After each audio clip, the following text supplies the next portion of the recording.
Muy buenos días, mis amados hermanos, Dios los bendiga. Sean todos bienvenidos a nuestro estudio. Llegamos al capítulo 4 del libro de Isaías. Antes de iniciar este precioso estudio, debemos recordar algunas cosas. El libro de Isaías fue escrito 700 años antes de Cristo.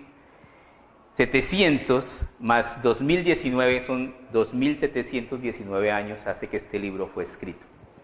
Y todavía lo que vamos a estudiar en el capítulo de hoy compete hacia el futuro. O sea, qué maravilla es la palabra de Dios. Cómo permanece a través del tiempo y cómo este libro profético, como es, tiene todavía un alcance impresionante. Porque todavía vamos a leer el capítulo 4 y este capítulo pertenece al futuro que nos concierne a nosotros. Este futuro parte de un acontecimiento sobrenatural que se llama el rapto de la iglesia. Entonces, hoy hay mucho por estudiar, así que vamos a orar para empezar. Maravilloso Padre, Dios de poder y de gracia, delante de ti venimos, amado Señor, a darte gracias por tu inmensa bondad, por tus grandes misericordias, y a pedirte, oh Dios, que derrames de tu Espíritu Santo sobre cada uno de nosotros, dándonos sabiduría, entendimiento y revelación en el conocimiento de tu voluntad. Permite, Padre Celestial, que cada día, conociendo más de ti, conociéndote a ti más, Señor, podamos vivir y practicar, Señor, la sana doctrina. En tus manos encomendamos nuestra vida. Te pedimos, amado Dios, que pongas tu divina gracia sobre nosotros, tu protección y tu manto, Señor, que nos guardes del mal, que nos bendigas y que nos ayudes a vivir, Señor, una vida que sea aprobada y aprobada por ti, Señor. Gracias te damos, Señor, por la vida de Sarita, Padre Santo, porque consiguió, Señor, su graduación, por la vida de Edson también, Señor, por la vida de Santiago Rojas, Señor, nos gozamos con ellos, Señor, que han alcanzado esas metas maravillosas de vida, Señor, y pedimos a ti, precioso Dios. Tu palabra preciosamente nos dice, el caballo se prepara para el día de la batalla, pero Jehová es el que da la victoria, que les concedas esa gracia y esa bendición tuya, Señor. Sabemos que si tú estás con nosotros, somos más que vencedores. Pedimos, Señor, tu bendición, dándote gracias en todo y por todo, en el nombre glorioso de nuestro Señor Jesucristo. Amén. Sean todos bienvenidos, mis amados hermanos. Podemos sentarnos.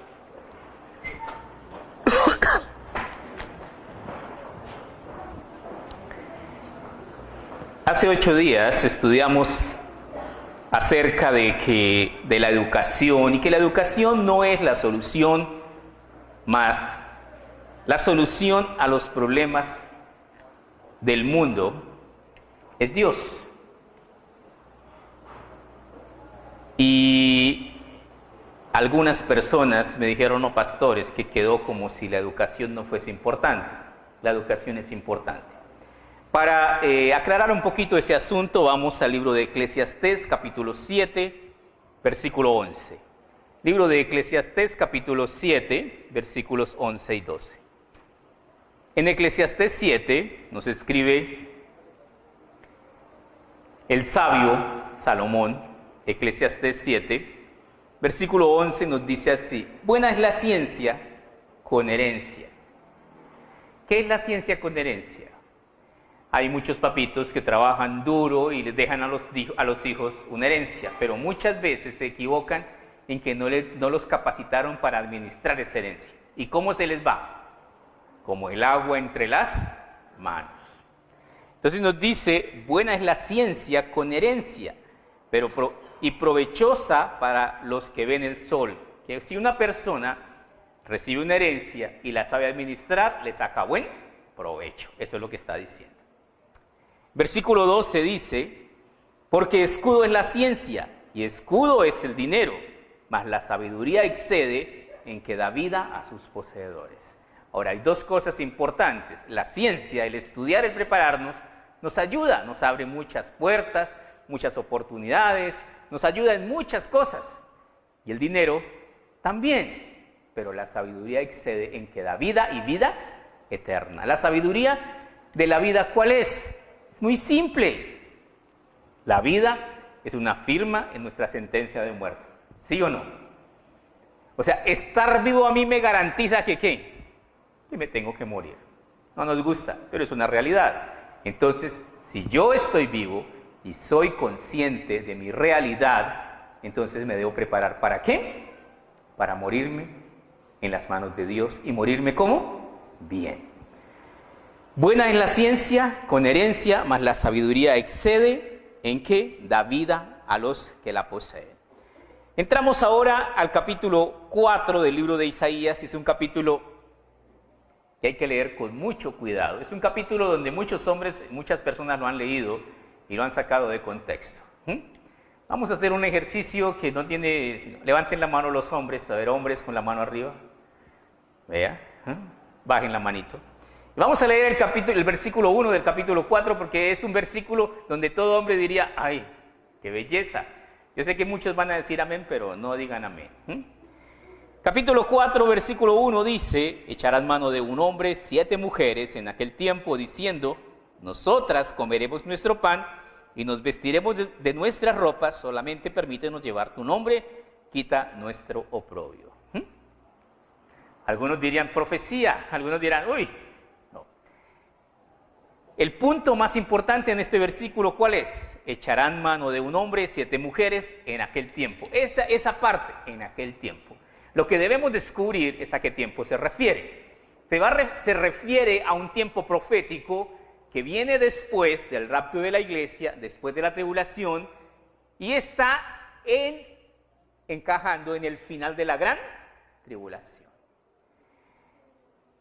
Ese tiempo será el peor tiempo de la historia desde que ha habido hombres sobre la faz de la tierra. Ese será el peor tiempo, en donde Dios estará ejecutando juicio tras juicio, y los juicios de Dios en el Apocalipsis van subiendo de categoría y de intensidad. Cada vez serán peores, más duros. Entonces, en esa época, la gente, lo estamos viendo ahora, los países se preparan para la guerra, están que compran armamento, están que consiguen con qué matarse, y en esa época lo van a conseguir. El sueño anhelado, ¿cuál? Matarse los unos a los otros. Entonces, como en esas guerras siempre hay carne de cañón, y la carne de cañón, pues a los que más envían es la infantería sacrificada y heroica, van a morir muchos soldados. Entonces va a haber escasez ¿de qué? De hombres. ¿Y de qué más? Y de comida, y de bienestar, y de todas las cosas.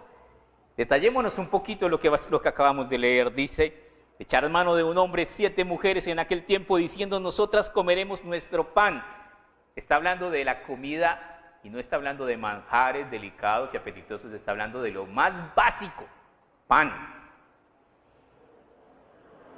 Y nos vestiremos nuestras ropas, solamente permítenos llevar tu nombre, quita nuestro oprobio. En ese tiempo, en el tiempo que vendrá después de las guerras y de las devastaciones tan horribles que el hombre hará como consecuencia de su maldad, los hombres escasearán y habrá muchas mujeres que no conseguirán pareja. Vamos a leerlo, eso está en Mateo 24, versículo 7. Mateo 24, versículo 7. En Mateo 24, 7, nuestro Señor Jesucristo nos advirtió acerca de estas cosas horrorosas que van a venir posteriormente. Mateo 24, versículo 7. Dice Mateo 24, versículo 7.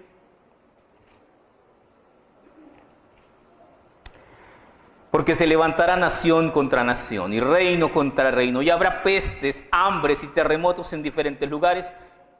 Todo esto será principio de dolores. Entonces os entregarán a tribulación y os matarán, y seréis aborrecidos de todas las gentes por causa de mi nombre. Muchos tropezarán entonces y se entregarán unos a otros, y unos a otros se aborrecerán. Muchos falsos profetas se levantarán y engañarán a muchos, y por haberse multiplicado la maldad, el amor de muchos se enfriará. No es necesario remontarnos a un futuro lejano. Hoy día hay muchas personas que hablan mal de los cristianos. Y hay muchas personas que han sido víctimas de malos cristianos, que dicen, uy, los evangélicos son lo peor. Dice, por haberse multiplicado la maldad, el amor de muchos se enfriará. Luego nos dice el versículo 14, el 13, mas el que persevere hasta el fin, ese será salvo. La salvación ha sido y seguirá siendo personal. Cuestión de perseverancia, cuestión de decisión personal. Si tú quieres ser salvo, esfuérzate. Aquí están todos los requisitos necesarios para que podamos ser salvos. Pero si no nos esforzamos, no llegaremos a la presencia de Dios. Versículo 14, y será predicado este evangelio del reino en todo el mundo para testimonio de las naciones, entonces vendrá el fin. El evangelio del reino. El evangelio del reino implica que hay un rey, implica que hay una autoridad, implica que hay un mandatario y que manda. Pero muchas veces mucho hablamos del evangelio del reino y poca obediencia. Mucho decimos yo soy cristiano, pero muchas veces nuestra vida de testimonio como cristianos es muy pobre. Dice el versículo 15, por tanto, cuando veáis en el lugar santísimo la abominación desoladora, de que habló el profeta Daniel, el que lea entienda. Voy a detener un poquito en este versículo 15 porque nos hace, ahí el paréntesis nos dice, el que lea entienda. Y se refiere a que no es algo fácil de entender.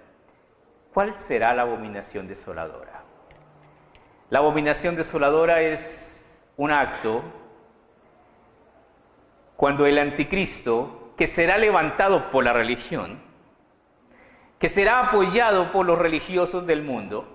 Acuérdese, ¿quiénes mandaron crucificar a Jesucristo? Los religiosos judíos. ¿Sí se acuerdan? ¿Quiénes han propiciado masacres y guerras y cosas escalofriantes? La religión, la religión. Entonces, aquí tenemos algo tremendo, y es que sigue, donde dice acá, el que le entienda, y es, a ver cómo les explico. En este momento el satanismo está creciendo a pasos agigantados. Los satánicos están en las mejores posiciones de este mundo. Y Jesucristo lo refirió cuando dijo, ahí viene el príncipe de este mundo. ¿De quién hablaba?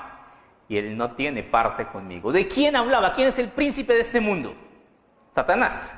Él es el príncipe de este mundo. Y muchas de las cuerdas de la política, de la religión, de muchas decisiones, ¿quién las gobierna? Satanás.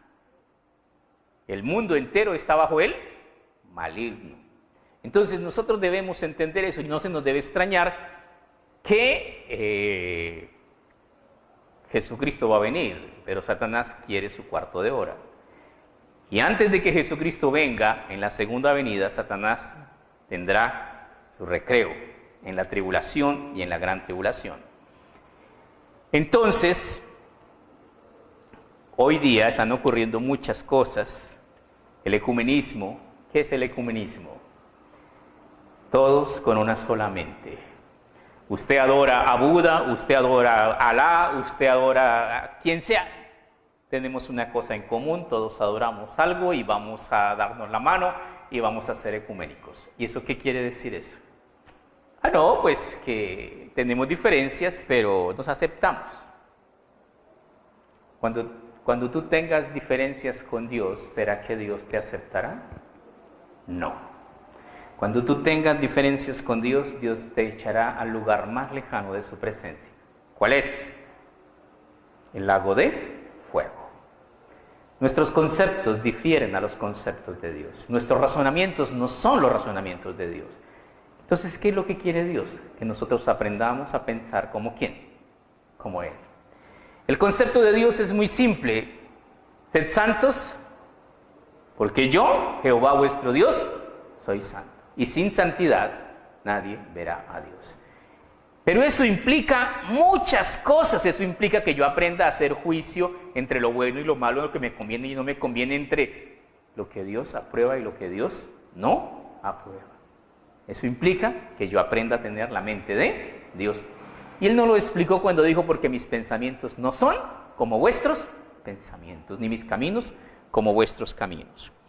Entonces, ¿a qué se refiere a la abominación desoladora que habló el profeta Daniel? Un día, un paladín que saldrá a gobernar el mundo, el último imperio del hombre sobre la tierra, tendrá un rostro de bondad y una apariencia de religión, pero es el anticristo.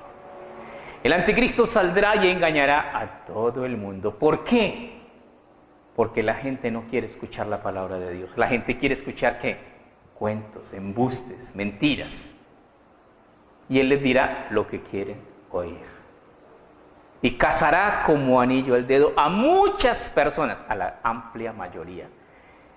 Cuando el anticristo diga, estoy cansado de que haya tantas religiones, vamos a arreglarles ese problema, yo voy a ser y me declaro el único Dios de este mundo. ¿Sabe qué va a decir todo el mundo? Van a decir, chéverísimo. ¿Por qué? Porque es un tipo con un poder que va a cautivar a todos.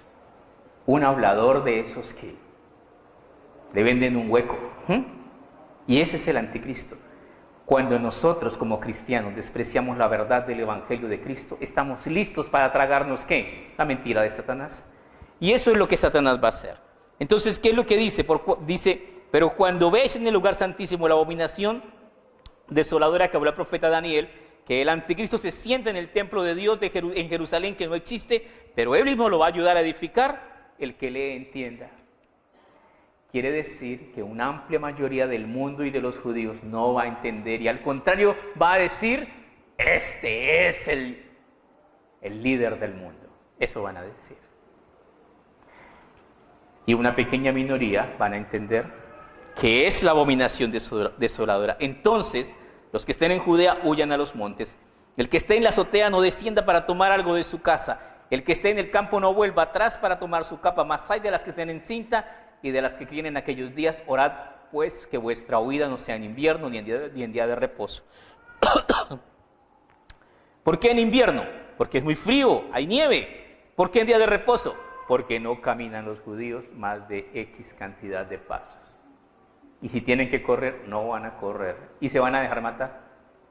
Y se van a dejar matar. Y si aquellos días no fuesen acortados, nadie sería salvo. Mas por causa de los escogidos, que son el pueblo judío, aquellos días serán acortados.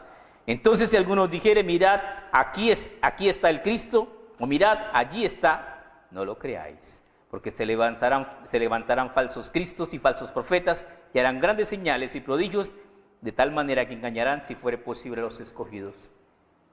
¿Por qué? Porque el Señor nos dijo que debemos andar por fe y no por vista. Pero la gran mayoría del pueblo cristiano, ¿por qué anda? Por vista y no por fe. ¿Por qué hacemos todo al revés? Porque somos desobedientes. Dice, ya os lo he dicho antes, así que si os dijeren, mirad está en el desierto, no salgáis, o mirad está en los aposentos, no lo creáis. Porque como el relámpago que sale del oriente y se muestra hasta el occidente, así será también en la venida del Hijo del Hombre. ¿Qué quiere decir esto? ¿Ha visto un relámpago cuando está en plena tormenta, cuando el primer relámpago quitó la luz y el segundo relámpago? ¿Qué pasa? Iluminan todo. Se ve, es supremamente notorio. Cuando el Hijo de Dios regrese por segunda vez, todo ojo lo verá. Toda rodilla se doblará. No necesitaré prender la televisión y enterarme por el radio, sintonizar qué tal y tal frecuencia. No, eso será algo que llenará toda la tierra de su gloria. Luego nos dice, porque donde quiera que estuviera el cuerpo muerto, allí se juntarán las águilas. ¿Qué quiere decir esto? Esto quiere decir que será algo relevante, importante, que será algo impactante para el mundo. Entonces, volvemos a Isaías, nuevamente nos dice acá, echarán mano de un hombre 7 mujeres, en aquel tiempo diciendo, nosotros comeremos nuestro pan y nos vestiremos nuestras ropas, solamente permítenos llevar tu nombre, quita nuestro oprobio. Una situación muy, muy, muy difícil. Diríamos ahí, nosotros diríamos, los pájaros le tiran a las escopetas. No es que el hombre está buscando 7 mujeres, es que 7 mujeres están buscando ¿a quién? A un hombre. Y es una situación muy difícil porque la tierra va a quedar asolada. Lo que va a haber en abundancia es escasez, hediondez, hambre, enfermedades. Muchos dirían, ay, yo quisiera vivir esa época. No tienen ni idea de lo que les espera.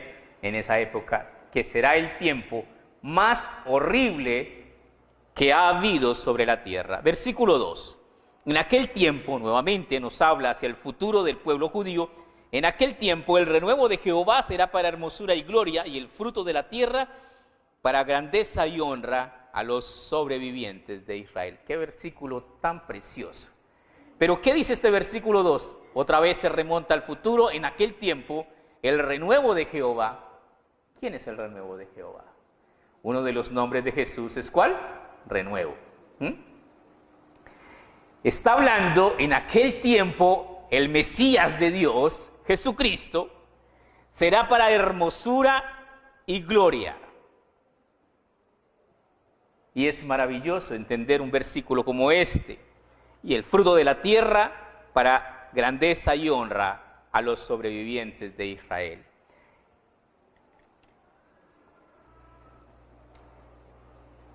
Llegará el día en que una gran cantidad de ejércitos se unan para atacar a los judíos. Todo está dado. Hoy día los rusos están supremamente enojados, tocados con los israelitas, porque Rusia ha colocado los S-200, los S-300, se rumora que tiene los S-400, que tiene los S-500 en Siria para que Israel deje de atacar a Siria. Israel sigue atacando a Siria, sigue atacando a Siria. Lo último que Rusia hizo fue subir sus mejores aviones de combate para hacer que se replegaran los aviones israelíes. ¿Eso qué tiene que ver? Rusia, si por Rusia fuera, ya los había borrado. Porque Israel en sus ataques ha destruido gran cantidad de armamento ruso. Ahora, muchas de las baterías antimisiles rusas, ya Israel las está destruyendo. Todo eso le está dañando el negocio. Esto genera inconvenientes y sabemos que en la profecía de Gog y Magog, Rusia invadirá a Israel. Pero cuando Rusia invada a Israel, no es un Israel como el que tenemos ahorita. Rusia invadirá a un Israel totalmente manicruzado, expuesto, sin armamento, porque antes de eso el anticristo lo habrá engañado y le quitará todo su arsenal nuclear. Entonces, Israel sin armas, ¿cómo va a quedar? Totalmente expuesto.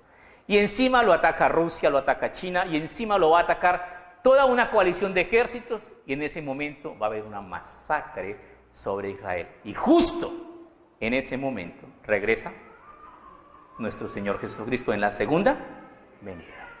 Y ahí es cuando se da la batalla de Armagedón. ¿De quién pelea? Nuestro Señor Jesucristo, porque Él es judío. No se nos olvide que nació de una virgen judía y fue registrado y es judío. Él tiene su documento de identidad, Él es judío. Y Él viene a defender a su pueblo. Entonces nos dice, en aquel tiempo el renuevo de Jehová será para hermosura y gloria.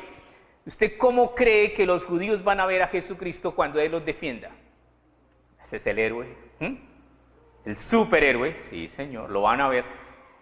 Será para hermosura y gloria, y lo van a recibir completamente en su corazón. Dice, y el fruto de la tierra para grandeza y honra. ¿Cuál fruto de la tierra? Hay personas que dicen, bueno, yo no sé, pero pues la Biblia dice que Dios le dio al pueblo de Israel la tierra que fluye leche y miel, y uno va a mirar allá y puras piedras y puro desierto.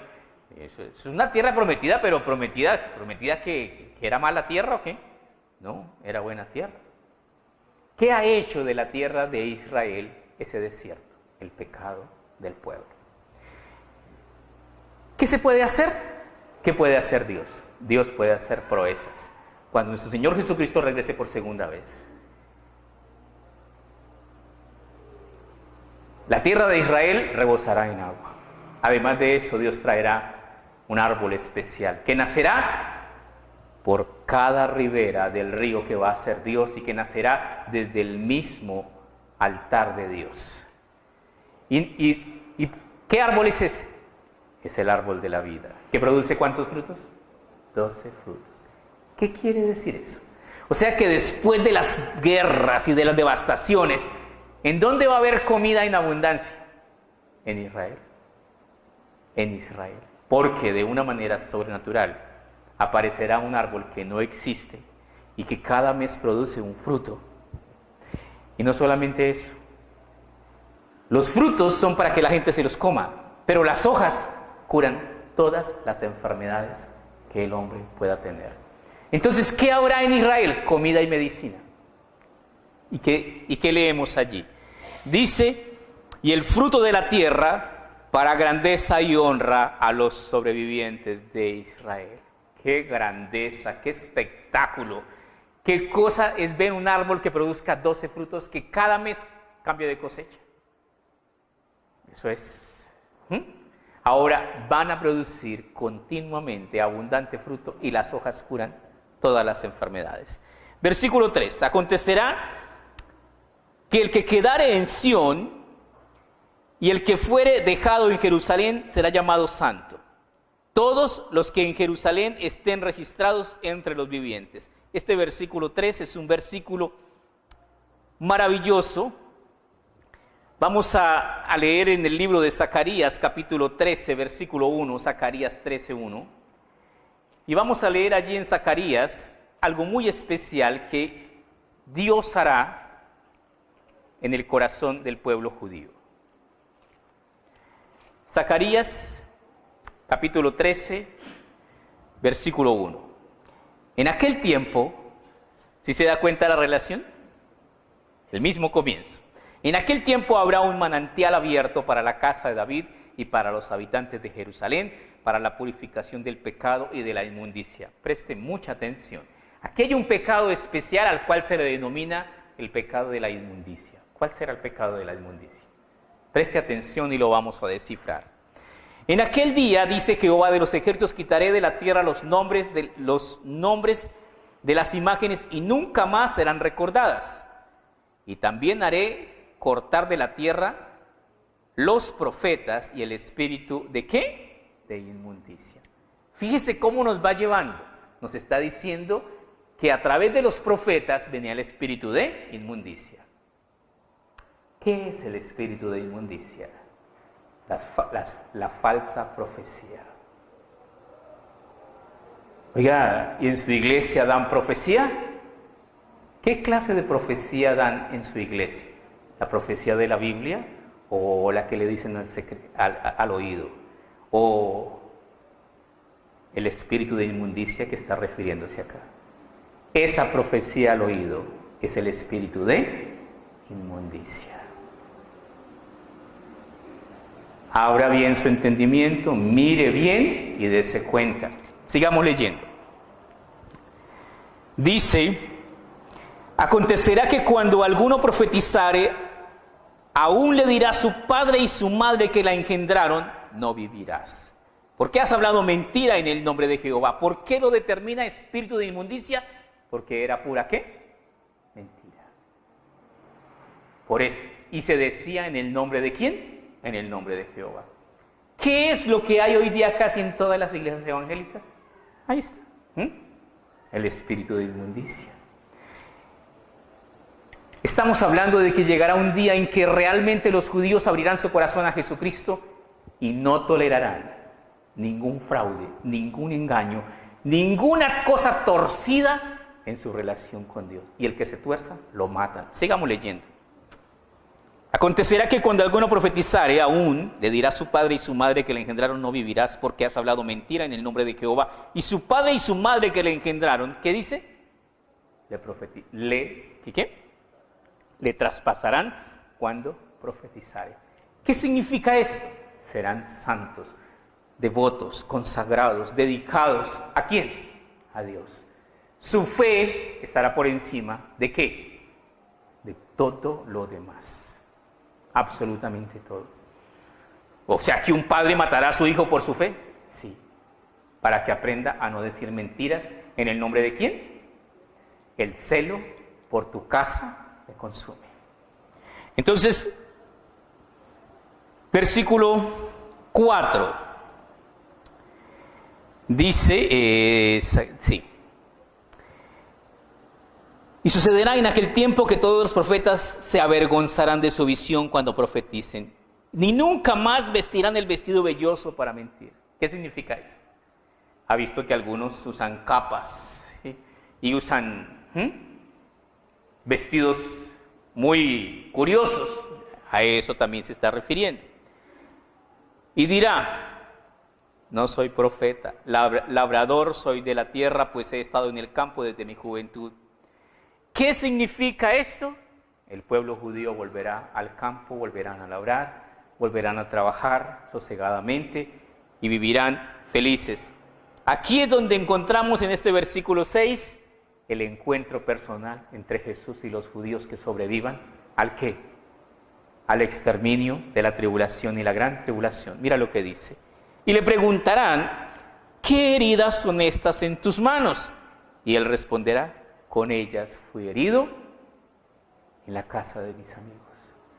Cuando Jesucristo regrese por segunda vez, todo el mundo verá al Rey de Reyes y al Señor de Señores en su majestad, en su gloria resplandeciente, pero los judíos le verán tal y como lo dejaron en la cruz del Calvario, con todos sus golpes y con todas sus heridas. Y el pueblo judío reconocerá que ¿qué? Que hirió a su Mesías. Levántate, oh espada, contra el pastor y contra el hombre, compañero mío, dice Jehová de los ejércitos. Heriré al pastor y serán dispersadas las ovejas, y haré volver mi mano contra los pequeñitos. Y acontecerá en toda la tierra, dice Jehová, que 2/3 partes serán cortadas en ella y se perderán, mas la 1/3 parte quedará en ella. ¿Qué quiere decir esto? El Mesías sufriría y las ovejas quedarían dispersas. ¿Todavía hay judíos esparcidos por el mundo? Sí. Y acontecerá en toda la tierra de Israel, dice Jehová, que 2/3 partes serán cortadas en ella y se perderán. ¿Qué quiere decir esto? Quiere decir que una amplia mayoría del pueblo judío no recibirá a Jesucristo en su corazón. ¿Y se perderán? Y se perderán. 2/3 partes serán cortadas en ella y se perderán, mas la 1/3 parte quedará en ella. Un remanente que sí creerá, un remanente que abrirá su corazón. Y meteré en el fuego a la 1/3 parte, y los fundiré como se funde la plata, y los probaré como se prueba el oro. Él invocará mi nombre, y yo lo oiré, y diré: pueblo mío, y él dirá, ¿qué dirá? Jehová es mi Dios. ¿Qué significa? Totalmente consagrados, convertidos, dedicados. ¿A quién? Al Señor.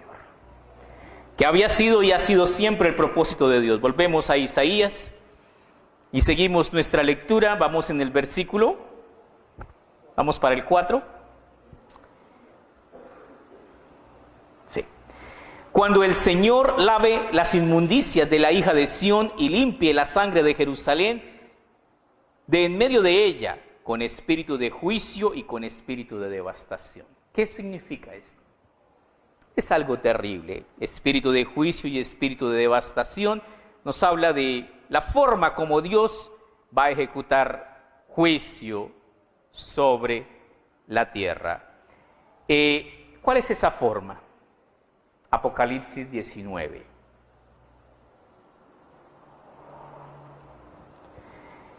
Apocalipsis 19:11 nos habla de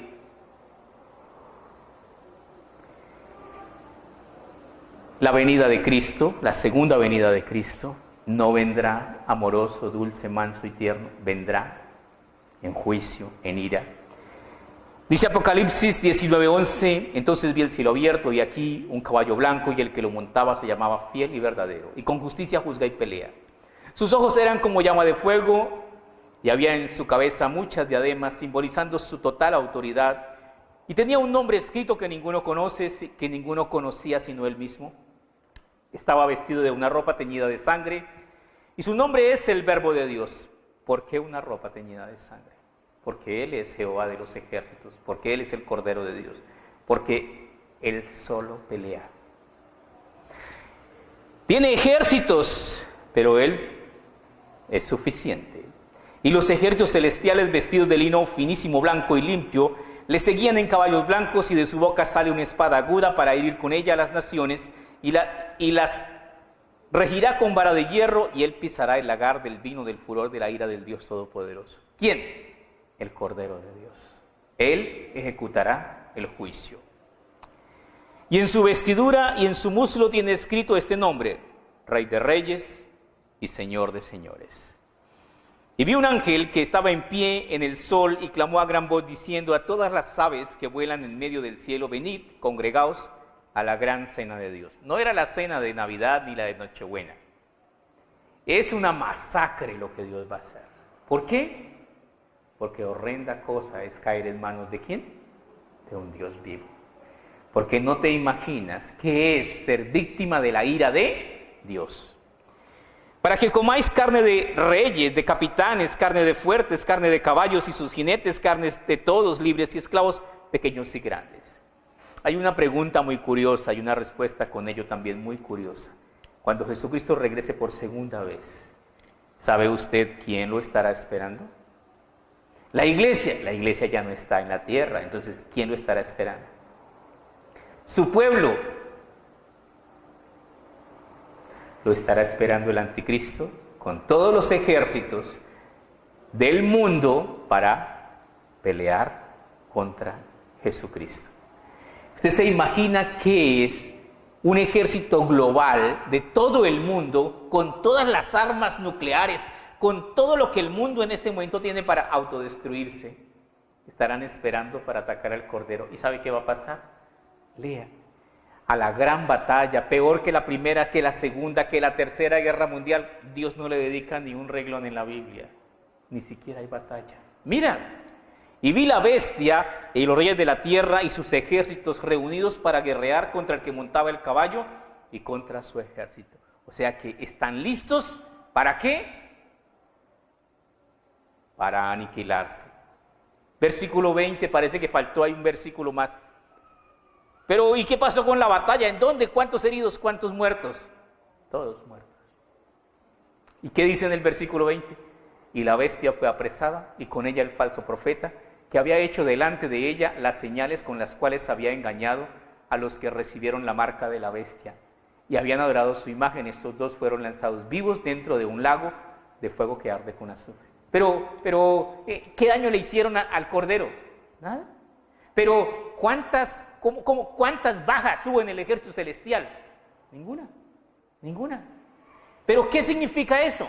Significa que pelear contra Dios es la necesidad más grande que el hombre puede hacer. No hay nada. El Señor los acabó y listo. Todos exterminados. Dice, y luego nos dice el versículo 21, y los demás fueron muertos con la espada que salía de la boca del que montaba el caballo, y las aves se saciaron de las carnes de ellos. ¿Qué quiere decir esto? Mira, este libro es vida, este libro es muerte. Si tú encuentras en él el camino de obediencia, de rectitud, de santidad, será vida y salvación para tu alma. Pero si encuentras en él tropiezo, pero si encuentras en él conflicto y debate, entonces ella misma se encargará ¿de qué? De destruirte.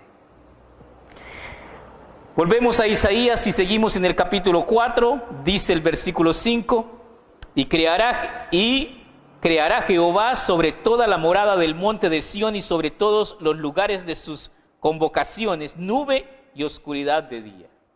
Y de noche resplandor de fuego que eche llamas, porque sobre toda gloria habrá un dosel. Y habrá un abrigo para sombra contra el calor del día y para refugio y escondedero contra el turbión y contra el aguacero. ¿Entendimos? ¿Qué quiere decir eso? Es un verso maravilloso. ¿Qué es esto? Cuando Dios sacó al pueblo de Israel de Egipto, ¿qué hizo Dios? Les puso la nube para que los protegiese del calor inclemente del desierto. Y en la noche, ¿qué les puso? Había una columna de fuego que subía del tabernáculo e iluminaba todo. ¿Qué quiere decir esto? Cuando Jesucristo regrese, la presencia de Dios sobre su pueblo será su protección. Nadie levantará un arma contra los judíos porque ¿con quién se mete inmediatamente? Con Dios. Y el Señor lo hará puré, lo destruirá.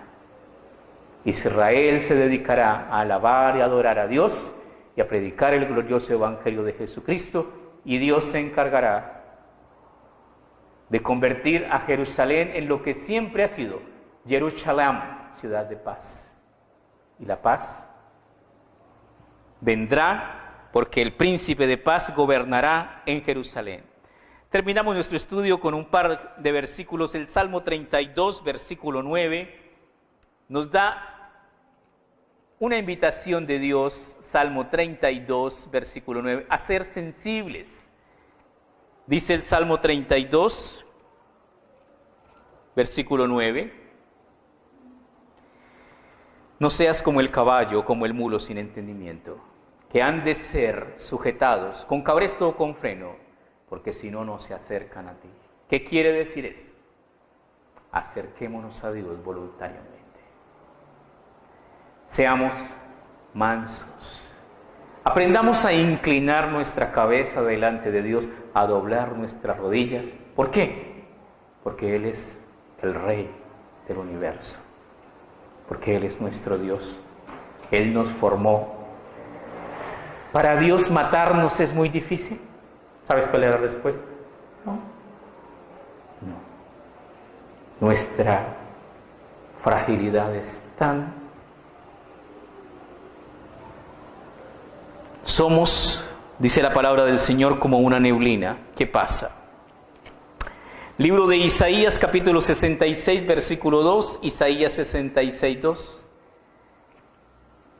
En el libro de Isaías, en el capítulo 66, Dios habla de la grandeza de nuestro Dios. Isaías 66, 2.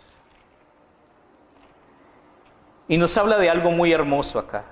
Mi mano hizo todas estas cosas, y así todas estas cosas fueron, dice Jehová, pero miraré a aquel que es pobre y humilde de espíritu, y que tiembla a mi palabra. ¿Qué quiere decir este verso tan precioso? Dios es el creador de todo lo que hay. Y todo existe por el poder creador de la palabra de Dios. Pero miraré a aquel que es pobre. Esa pobreza es la que nos dice Mateo. Bienaventurados los pobres, ¿de qué? De espíritu. Esa pobreza es el reconocimiento de que yo no soy la gran cosa. De que delante de Dios, dijo David, soy un gusano, soy algo insignificante. Pero miraré a aquel que es pobre y humilde de espíritu, aquel que sabe inclinar su cabeza, aquel que sabe y entiende quién es el soberano de los reyes de la tierra, aquel que sabe obedecer con temor y reverencia y que tiembla a mi palabra. La palabra de Dios no es un libro de discusión. La palabra de Dios es un texto de obediencia. Te preparará para ser un ciudadano de los cielos. Hará de ti cada vez una mejor persona.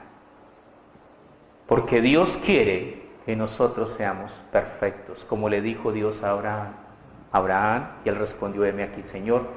Y Dios le dijo a Abraham, anda delante de mí y sé perfecto. ¿Qué es lo que Dios quiere de nosotros? Perfección. Con todo este conjunto de mandamientos, ordenanzas, decretos y leyes, que son más de 600, ¿qué es lo que quiere Dios? Que aprendamos a obedecer. ¿Cómo se obedece?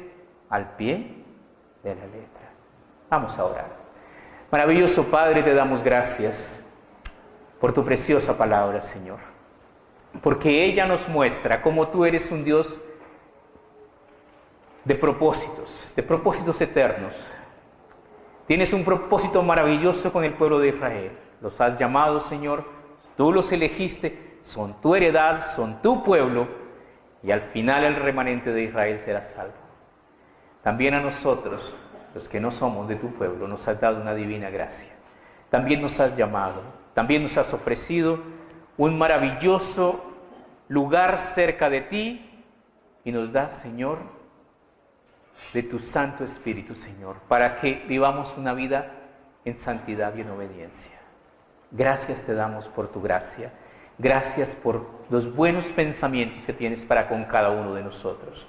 Ponemos en tus manos la vida de nuestra hermana Gloria Salguero, Señor, que está enferma, Padre Celestial. Te pedimos, Señor, por una restauración maravillosa y prodigiosa de su salud.